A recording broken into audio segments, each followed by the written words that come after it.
gudoomiyaha hay'adda shaqaalaha Soomaaliland mudane Sharmaake Axmed Maxamed Geelle oo ay weheliyeen mas'uuliyiinta ugu sarreeyay hay'addaasi ayaa maanta safar shaqo ku soo gaaray magaalada Boorama ee xarunta gobolka Awdal waxaana hay'adda shaqaalaha Soomaaliland ku dhawaad 400 oo arday imtixaankii qaaday xarunta jaamacadda Amin University magaalada Boorama imtixaankaasi oo ardaydu u tartamayeen buuxinta konton kaalmood ka banaaday laamaha dawladda ee gobolka Awdal waxaana wanaaggaasi ka hadlay gudoomiyaha hay'adda shaqaalaha Soomaaliland mudane Sharmaake Axmed Maxamed Geelle waxaanu faydaarada ka bixiyay ujeedada tirada u fariisanaysa ardayda imtixaankani maanta ay qaaday hay'adda shaqaalaha Soomaaliland waxaana hadalkiisa ka mid ahaa alxamdulillah waa gobolkii shanaad ee aynu maanta u fadhino in tartankiisii imtixaan ee kaalmaha shaqo loo galo wuxuu ka soo bilaabmay gobolka Sanaag waxa ku xigay gobolka Sool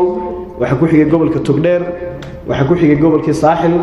saakana waxaynu joognaa gobolka Awdal dhawaanna wuxuu ku soo xidhmi doonaa caasimadda Hargeysa gobolkii shanaad baynu maanta u fadhinaa tartankiisa imtixaan inaynu halkan u fadhiisano ilaahay fadligii waxa imtixaanka saaka ay u ansaxday documentkoogu iyo diyaar garowgoogu 368 qof 221 raga iyo 147 gabdha ah 386 waa tiro runtii aad u kooban oo tartanka fursadda aad ku soo bixi karta mar walba ay badan tahay qofkiiba wuxuu la tartamayaa 3 qof iyo badh ilaa 4 qof qofkiiba la tartamaya aad ka soo guuleysay rajeynaya hadii alla waxaan sheegayaa kontonka guuleysta waxay noqon doonaan konton qof oo kor u qaada adeegyada dawladdu ka bixisa gobolka Awdal iyo hadii loo baahdo xarumaha dhexe kontonka qof baa saaka tartanka insha Allah taala inagu soo bixi doona waan idin hambalyeynaya dhammaantiin tacabka nololeed ee u soo gasheen inaad soo gaadhaan in imtixaamo shaqo aynu maanta u fadhino waxaan aad iyo aad ugu mahadcelinayaa cid walba oo waxay soo bartay runtii oo tacabkaasi la soo gaadhsay halkan inuu soo gaadho oo aynu maanta dadaalka aynu u dhankiisa waxay soo kaasi ka hadlay gudoomiyaha jaamacadda Amin University ee magaalada Boorama Professor Saleeman Axmed Guuleed waxaana hadalkiisa ka mid ahaa runtii difference baa u dhaxaya sidii shaqada loo qori jiray iyo sida hadda loo wado afar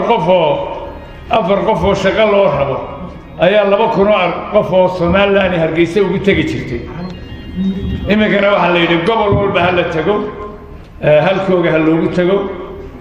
wax loo tartamayo kale ma jirtay intoodii halka hal iyaga dhexdooda ha tartamaan waa horumar ballaaran oo dawladani leedahay runtii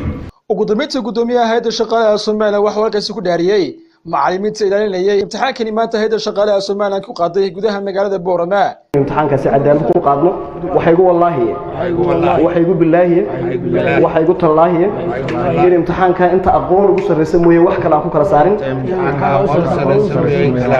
inaan cadaalad ku qaado ku saxo kuna dhajiyo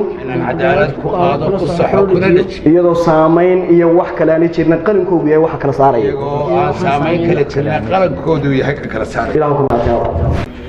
si kastaba ahaatee gudoomiyaha hay'adda shaqaalaha Soomaaliland Sharmaake Axmed Maxamed Geelle ayaa muddooyinkii u dambeeyay dadaal dheer ugu jiray sidii dadada Soomaaliland oo shaqo abuur uga abuuri lahaa dhinaca laamaha dawladda ee Soomaaliland Mustafa Raale Boorama.